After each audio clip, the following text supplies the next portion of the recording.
Today we are going to study English grammar. Okay, in English grammar today we are going to study sentence. The sentence. What is sentence? Look at the picture and read the sentences given below. तो यहाँ पे देखिए picture दिखाई गई है, उसके नीचे sentence दिए गए हैं. तो the farmer is ploughing the field. The cobbler mends our shoes. The washerman is washing clothes. तो what is this? Farmer is ploughing the field. तो फार्मर क्या कर रहा है? प्लॉग कर रहा है फील्ड को, यानी कि खेत को जोत रहा है. The cobbler mends our shoes. Cobbler क्या कर रहा है? हमारे जूते बनाता है. The washerman is washing clothes. Washerman क्या कर रहा है? वॉशरमैन हम कपड़े धो रहा है. The above groups of word make their complete sense. तो ये क्या कर रहे हैं? यहाँ पे हमें कंप्लीट सेंस पता चल रहा है कि ये फार्मर क्या कर रहा है? प्लॉग कर रहा है. कबलर क्या कर रहा है? जूते बना रहा है. और वॉशरमैन कपड़े धो रहा है. तो सो दे आर सेंटेंसेस. तो इसलिए क्या कह सकते हैं हम इनको कह सकते हैं हम sentences. Okay, now read the following group of words. अब देखिए नीचे दिए गए, इनको पढ़ते हैं. In the night, in the deep forest, in the nest. तो कुछ समझ में आ रहा है? नहीं. तो the above groups of words do not make their complete sense. So that's why this is not making complete sense, because there is no complete sense. Okay, so hence they are not sentences. That's why we can say that this is not sentences. Thus we can say a group of words which makes complete sense is called sentence. तो which group of word makes complete sense, यानी कि जहाँ पर complete sense हमें समझ में आता है कि भाई क्या कहा जा रहा है, तो दैट इज कॉल्ड सेंटेंस. वही क्या कहलाता है? हमारा एक सेंटेंस कहलाता है. तो इसलिए we can say that a group of word which makes complete sense is called sentence. Now parts of sentence. तो what is the part of sentence? तो read the following sentence carefully. Aman read his book. Neetu write a letter. तो Aman, what is doing Aman? Aman is reading his book. Neetu, what is doing Neetu? Neetu write a letter. So in the above sentence, the words Aman and Neetu are doers of the action. Who is doing the action? Aman and Neetu doing the action. So that is called he is the doers of action. While rest part of the sentence, read his book. So other part is sentence is read his book and write a letter are the actions done by Aman and Neetu. So what is doing Neetu and Aman? Aman is read his book and Neetu write a letter.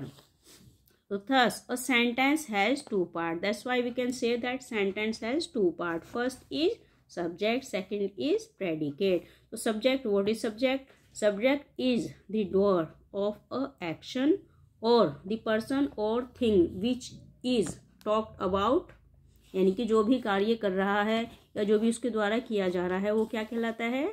Subject कहलाता है. It can be a noun और pronoun. तो ये noun भी हो सकता है और प्रोनाउन भी हो सकता है. Predicate receive the action. और प्रेडिकेट क्या करते हैं? वो एक्शन रिसीव कर रहा है.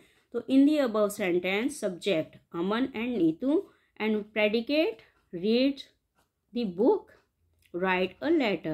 So what is predicate? Predicate is read the book, his book, and write a letter.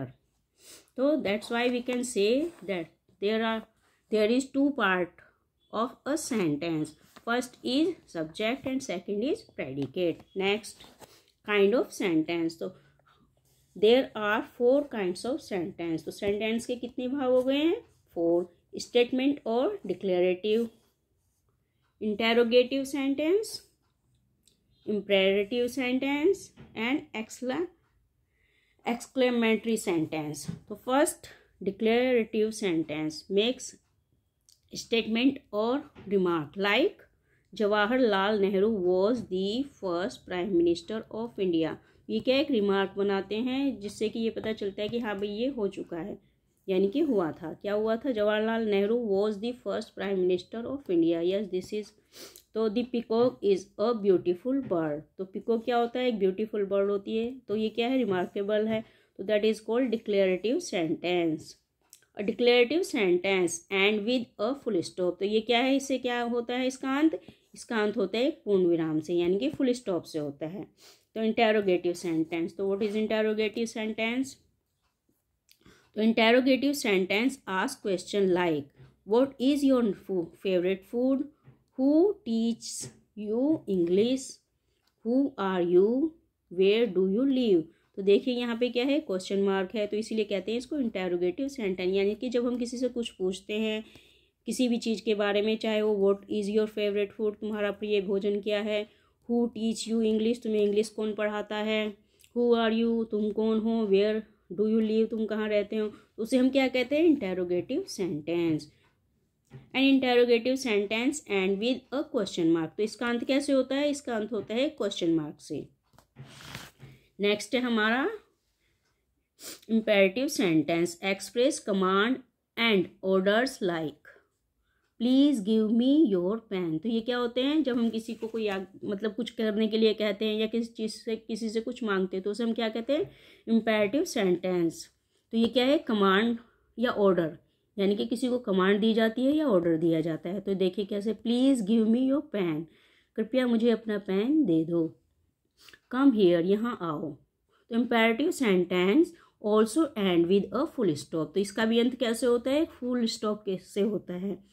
Exclamatory sentences express strong sudden feeling of Joy, तो अचानक से कोई काम हो जाता है तो उसे हम क्या कहते हैं, एक्सक्लेमेटरी सेंटेंस। तो पेन और surprise like how beautiful is the rain, यानी कि रेन जो है वो कितनी सुंदर है। Alas my dog is no more, यानी कि वो क्या कह रहा है, हाँ मेरा कुत्ता मर गया है, हाय मेरा कुत्ता मर गया है। तो कोई भी चीज़ जब अचानक से हो जाती है तो हम उसे क्या कहते हैं, एक्सक्लेमेटरी सेंटेंस। तो इसीलिए इसे कहते हैं एक्सप्रेस स्ट्रॉन्ग सडन फीलिंग, यानी कि जो भी चीज़ अचानक से फीलिंग अचानक से उत्पन्न हो जाती है, पैदा हो जाती है, चाहे वो पेन हो चाहे वो खुशी हो, तो जो कोई भी चीज़ें अचानक से होती है वही कहलाता है exclamatory sentence. An exclamatory sentence end with an exclamation mark, तो देखिए यहाँ पे क्या है, ये इसका मार्क्स है। तो Asha, I hope you understand very well. If you understand, then subscribe my channel.